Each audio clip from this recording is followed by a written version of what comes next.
네, 반갑습니다. 1월의 마지막 주간이 시작이 됩니다. 1월 26일 월요일 아침 시황입니다. 다우지수가 지난 주말에 0.58% 하락 마감이 됐고요. 나스닥이나 S&P 500도 썩 좋지는 않습니다. 나스닥은 오르긴 했습니다. 0.28, S&P 500도 0.03 오르기는 했는데 이게 장중 포인트보다 후반에 조금 밀렸죠. 물론 이제 양봉이긴 합니다. 시작 전보다 좀 높기 때문에 양봉이기는 한데 꼬리가 좀 달렸다는 거죠. 조금 불안정한 느낌을 좀 가져가고 있다. 자, 보통 월말 시점이 되게 되면은 대체적으로 이제 월말 윈도우 드레싱이라든지 이런 게 나오기 때문에 주가 상승에 대한 기대치가 좀 높아지기는 하는데 워낙 불안정한 요소가 많고요. 주가를 끌어올릴 만한 요소가 많지 않다는 것도 조금은 부담스럽다라고 보셔야 될 것 같아요. 특히 이번 주에는 FOMC가 있잖아요. FOMC가 있고 차기 연준 의장에 대한 어떤 지명이라든지 이런 부분들에 대한 이슈가 좀 있을 수 있습니다. 자, 그 다음에 PMI 지표인가요? PPI 지표. 네, PPI 물가 지표죠. 이 부분이 이제 조금 안 좋게 나오는 것 같은데 요것도 한번 조금 이따 살펴보도록 하고요. 그래서 지금은 이제 월 말에 대한 기대감보다는 조금 경계심이 작용하고 있는 것이 아니겠는가 이런 생각을 좀 해봐야 될 것 같아 보이고요. 그와 다른 그 관계없이 국내 증시 같은 경우는 이제 5000p 안착을 할 수 있겠느냐, 거기에다가 이제 1000스닥 넘어갈 수 있겠느냐, 이런 부분들을 가지고서 이야기가 집중되는 것 같은데 이런 내용들 한 번씩 또 살펴보고 가도록 하겠습니다. 자, 일단 이번 주 전망부터 알아보도록 하죠. 이번 주에는 이제 숨고르기 국면으로 들어갈 것이다 라고 얘기합니다. FOMC 등 변수가 있다. 자, 일단은 금리는 동결한다고 되어 있지만 뭐라고 또 시불이 될 것인가, 이것이 제일 중요할 것 같아 보이긴 합니다. 그래서 이 내용도 좀 보셔야 되는데 이번 주에는 코스피 변동성이 확대될 것으로 전망하고 있다라고 되어 있고요.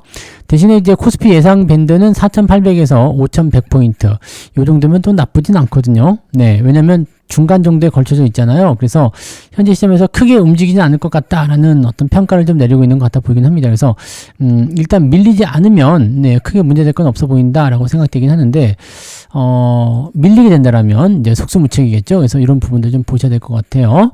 자, FOMC 있고요. 단기 급등에 따른 매물 소화, 단기 급등한 종목들 많이 있었잖아요. 이 종목군들에 대한 매물이 어떻게 계속 진행될 것이냐, 이 부분들 보셔야 되고요.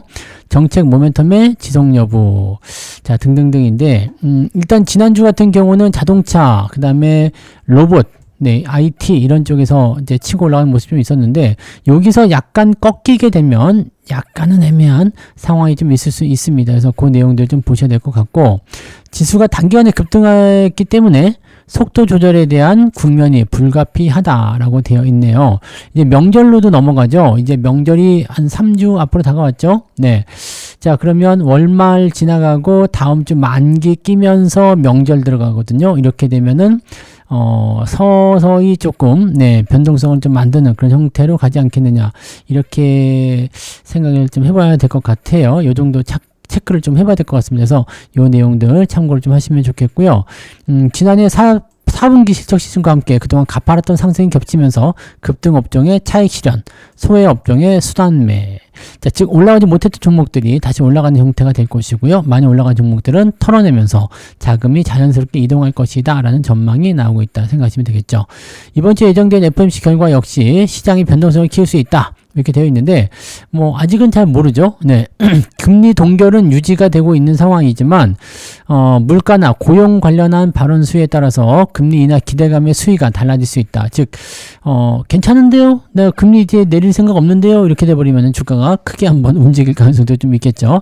자, 물론 파월 의장이 이제 5월에 만기가 되죠. 임기가 종료되기 때문에 이전에는 추가적으로 금리를 인하하지 않을 것 같은 생각도 좀 있습니다. 그래서 이렇게 되면은 시장에 대한 포지션은 조금 기대 요소가 좀 줄어드는 형태로 가지 않겠느냐라고 판단할 수가 있을 것 같아요. 그래서 요 정도 포지션 보셔야 될 것 같고, 5월 이후에 새로운 연준 의장이 오게 되면 이제 거기에 맞춰서 금리 인하가 좀 되지 않겠느냐, 이렇게 되고는 있습니다. 이 부분 참고하시기 바라고요. 자, 코스피 5천선 달성을 계기로 시장 활성화 정책에 대한 기대가 이어지고 있고요. 단기적으로는 주가가 좀 변동성을 보일 수 있겠지만 중장기적으로는 상승 추세가 이어질 것이라는 전망이 지배적이다. 근데 중장기가 어느 정도인지는, 네, 생각해 봐야 됩니다. 네, 그냥 올해 상반기 정도를 중장기로 보고 있는 것인지, 아니면 뭐 1년 이상 이렇게 보고 있는 것인지는 생각해 봐야 되는데, 지금 얘네들은 1년 이상 생각하고 있는 것 같지는 않습니다. 오늘 상반기 정도까지를 이제 중장기로 보고 있는 거 아닌가 생각되긴 하는데, 일단 조심을 좀 해야 돼요. 단기적 변동성에 잘못 걸려들게 되면 좋은 장에서 벌어놓은 거 다 뺏길 수도 있고요. 또는 손실이 커지는 그런 계좌를 만들 수도 있거든요. 그래서 좋은 장인데 수익 안 내면 더 열받잖아요. 그죠? 그런 부분들 조심하시고요. 자, 말 나온 김에 경제지표 좀 살펴봅시다. 떨스데이네요. 떨스데이 29일 날. 네, 우리나라 시간은 이제 30일 금요일이 되겠죠. 지금 보면은 뭐 특별한 건 없어요. 근데 금리가 3.75로 동결될 것이라는 전망이 나오는 거고요. FOMC 회의를 통해서 이렇게 진행된다라고 되어 있죠. 27일, 28일 FOMC가 있어서 우리는 이제 29일 날 새벽에 보게 되실 수 있을 겁니다. 자, 그리고 실업수당 청구 건수는 조금 늘어나네요. 그러니까 고용이 조금 안 좋아진다는 얘기인데 거의 비슷할 것 같아 보이고요. 요거요. 핵심 PPI, 근원 PPI죠. 코어 PPI라고 되어 있는데 요게 조금 올랐어요. PPI 지표는 생산자 물가 지표예요. CPI는 소비자 물가 지표, PPI는 생산자 물가 지표. 생산자 물가 지표가 올랐다라는 것은 어떤 것을 의미하느냐? 물건값이 올라간다는 얘기입니다. 공장에서 출고되는 도매가가 올라간다는 얘기가 되는 거라서 도매가가 올라가게 되면 어떻게 돼요? 소매가도 올라가게 되는 거죠. 인플레이션이 더 지속될 수 있다. 이런 우려감을 가질 수 있습니다. 물론 이제 핵심으로 들어간 거, 뭐 변동성이 큰 거 빼고 핵심으로 들어간 것들에 대한 내용이고, 전체적인 PPI 지표는 0.2로 비슷하게 나올 것으로 전망되고 있어서 뭐 당장 크게 영향을 줄 것 같지는 않습니다만 금리를 낮추는 데는 조금 부정적인 영향을 줄 수도 있다, 이렇게 보시는 게 맞겠죠. 그래서 주 초반에는 특별한 이슈가 없어요. 그러니까 지수를 끌어올릴 만한 또는 또 끄집어내릴 만한 이슈는 없기 때문에 약간 지루한 형태의 변동성 구간만 만들지 않을까 생각됩니다. 여기에서 갑자기 트럼프가 또 이상한 말 해버리게 되면 주가가 크게 떨어질 수 있는 요소가 되긴 하는데, 그거 말고는 지금은 특별한 내용은 없다고 보시면 되겠죠. 그래서 미국 증시 같은 경우는 이 정도 보합이면은 뭐 종목 간의 변동성이 크지 않기 때문에 크게 문제시 될 만한 내용은 없을 것이다 라고 생각됩니다. 자, 이런 상태에서 우리나라는 어떤 상황이 벌어지고 있느냐? 나만 벼락거지가 될지도 모른다. 이 벼락거지라면 이게 언론이 제일 큰 문제예요. 언론이 앞다퉈서 이렇게 그냥 뭐 벼락거지가 된다느니 뭐가 어떻게 된다느니 막 이렇게 얘기하고 있기 때문에 이게 진짜 참 큰 문제입니다. 그 증시 대기 자금이 100조 원에 육박했다. 당연히 시장이요. 2배 커졌기 때문에, 예전에 이제 2,500포인트, 3,000포인트 할 때 증시 대기 자금이 45조, 55조, 50조 그랬다. 그럼 지금 5,000포인트잖아요. 그럼 100조 육박했다. 뭐 대충 맞을 수 있는 거 아닙니까? 시장이 올라간 것만큼 신용도 올라가는 거고, 대기 자금도 올라가고 하는 건데, 이거를 뭐 큰일 난 것처럼 이렇게 얘기할 필요는 뭐 있나요? 자, 근데 증시 대기 자금이 100조 원에 육박했다라는 것은 다른 의미로 생각했을 때, 시장에 투입될 수 있는 자금의 여력이 커졌다는 얘기가 되는 거거든요. 주가 좀 더 올라가면 내가 더 들어갈 거야. 좀 기회가 생기면 나 더 살 거야. 이런 얘기가 나올 수 있죠. 그래서 제가 예전에 말씀드렸죠. 주가는 한 번에 안 죽는다. 한 번에 죽지 않는다라는 거죠. 한 번에 죽지 않는다는 것은 어떤 걸 의미하겠습니까? 내려가게 되면 대기성 매수 자금이 또 들어온다. 그래서 지금 이렇게 증시 대기 자금들이 많이 있다라는 것은 주가 떨어질 때 그만큼 방어 역할을 해주게 될 거고요. 어느 정도까지 빠지게 되면 또 올리겠죠. 그래서 지금 시세를 크게 만들어내서 종목군들이 차익 매도를 통해서 주가가 좀 떨어지더라도 너무 실망하거나 그러지 마시고요. 매도 타임을 놓쳤다? 그럼 좀 기다려 보세요. 당장 변동성이 나올 땐 좀 아플 수도 있겠지만, 대기성 자금들이 밑에서 치고 들어오게 되면 주가가 반드시 올라갑니다. 그래서 올라가는 시점에서 조금 더 비싸게 팔 수 있거든요. 그러니까 그 구간만 좀 잘 버틸 수 있다라면 오히려 변동성이 좀 나오더라도 좀 참고 넘어가는 것이 유리할 수 있다라고 볼 수가 있겠죠. 자, 아무튼 뭐 그렇다는 거고요. 다만 이제 국내 증시 불장에도 불구하고 해외 주식에 투자하는 국내 투자자들의 투자 열기는 더욱더 거세지고 있다. 서학개미들이 안 돌아오고 있다는 얘기죠. 자, 여기도 참 그렇다. 그죠? 네, 지금은 이제 국내 코스피가 굉장히 많이 가고 있잖아요. 그래서 미국보다도 국내 투자하는 게 훨씬 더 이득이긴 할 텐데 말이에요. 네. 자, 개인들은 이달 1일부터 22일까지 코스피에서 5조 5천억을 매도했는데, 미국 주식은 5조 2천억을 순 매수했다. 뭐, 굳이 따지자면, 네, 한국 증시를 팔아서 미국 증시에 투자했다라는 쪽으로 갈 수가 있는 거겠죠. 자, 그래서 개인 투자자들의 미국 주식 보관액은 248조 원이나 된다. 와, 지난해 말보다, 네, 한 달도 안 됐죠? 이 사이에 무려 7조 원이나 더 증가했다는 얘기입니다. 대단하네요. 자, 서학개미 순매수 1위 종목은 알파벳. 알파벳. 이제서 산다고? 네. 야, 6, 7개월 전에 제가, 네, 알파벳을 사셔야 된다고 말씀드렸던 거 혹시라도 기억하시죠? 작년에 말씀드렸던 거. 네, 그건데 이제서 사신다고. 그래요. 네. 뭐 근데 대부분 보면은 네, 그 올라가려고 하는 그 시점에서는 대부분 의심들을 좀 많이 하고 시간이 지난 다음에 많이들 들어가잖아요. 조금은 아쉬운 부분이긴 하네. 자, 어쨌든 여기에서 이제 포모가 또 나오는 거잖아요. 포모.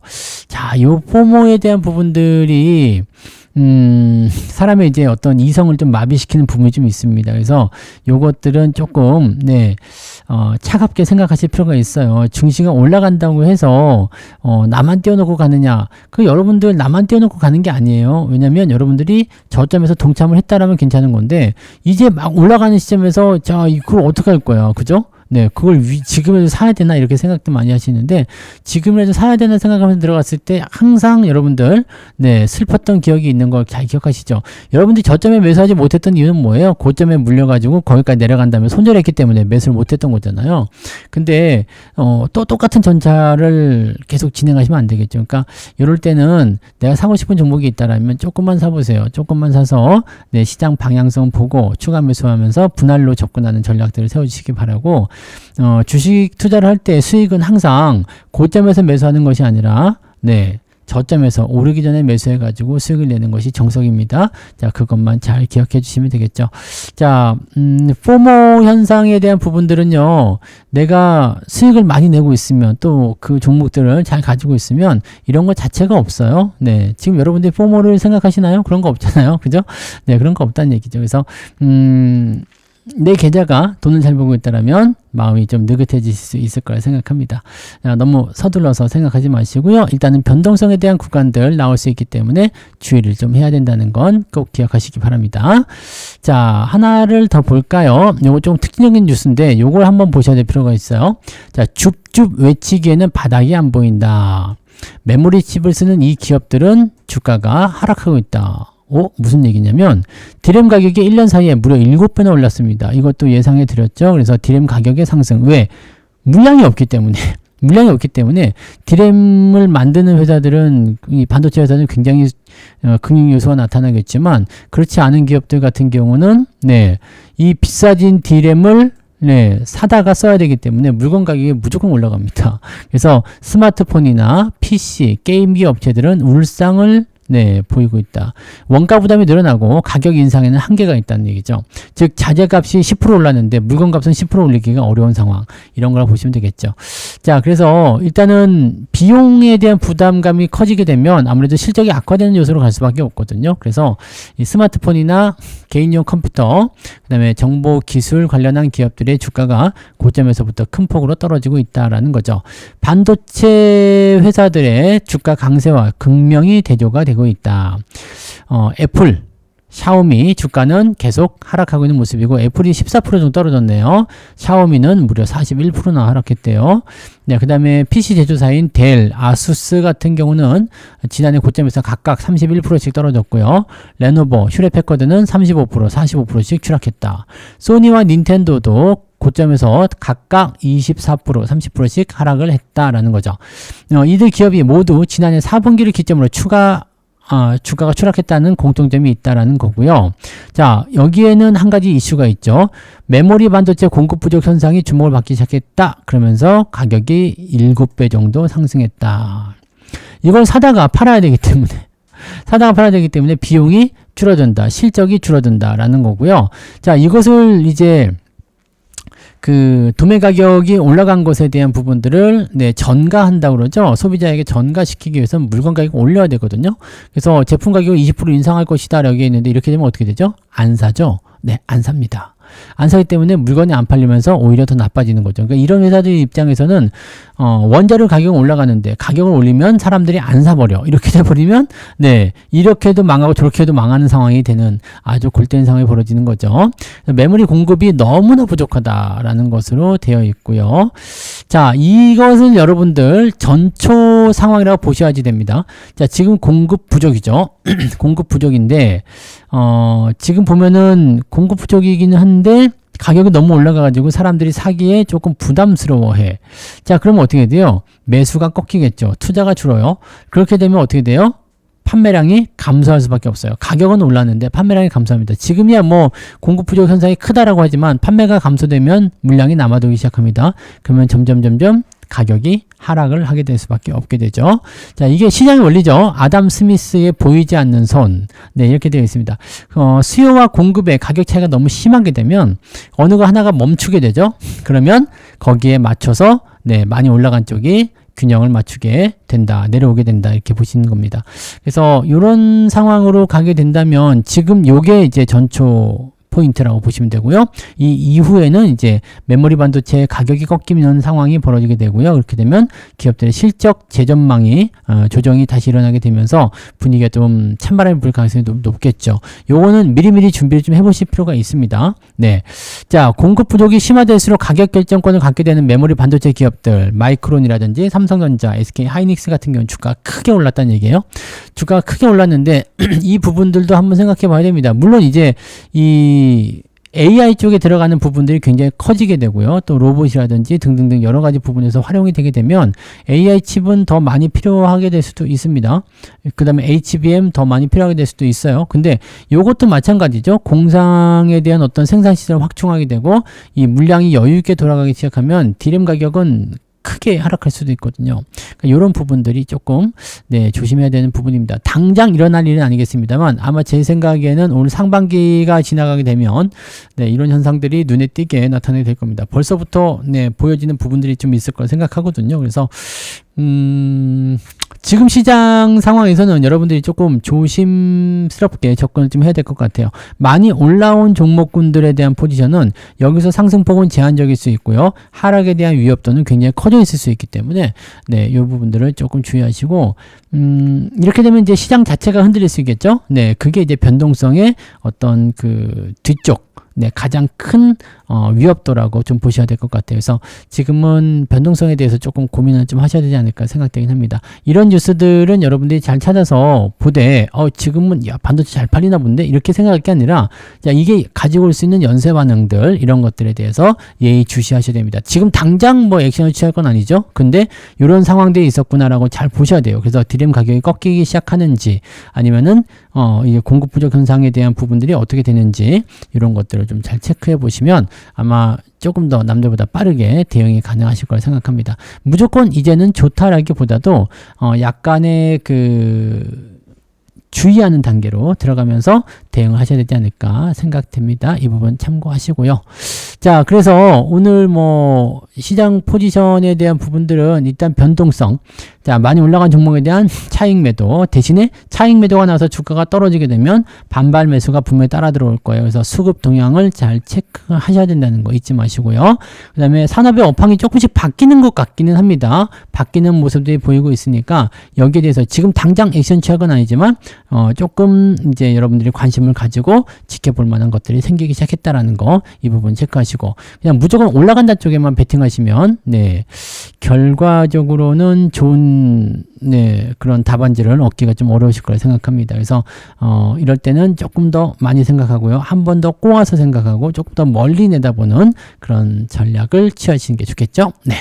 자, 보다 많은 이야기들이 남아있지만 그 이야기들은 이제 아침 무방에서 시작해야 되겠죠. 월요일 아침 9시에 늘 시작하는 방송에 꼭 여러분들이 참여하시면 되겠습니다. 자, 잠시 후에 9시부터 무방 시작하니까요. 무방으로 오시면 되겠습니다. 자, 그럼 조금 이따가 방송에서 만나 뵙도록 하죠. 오늘 시황은 여기서 마치도록 합니다. 고맙습니다.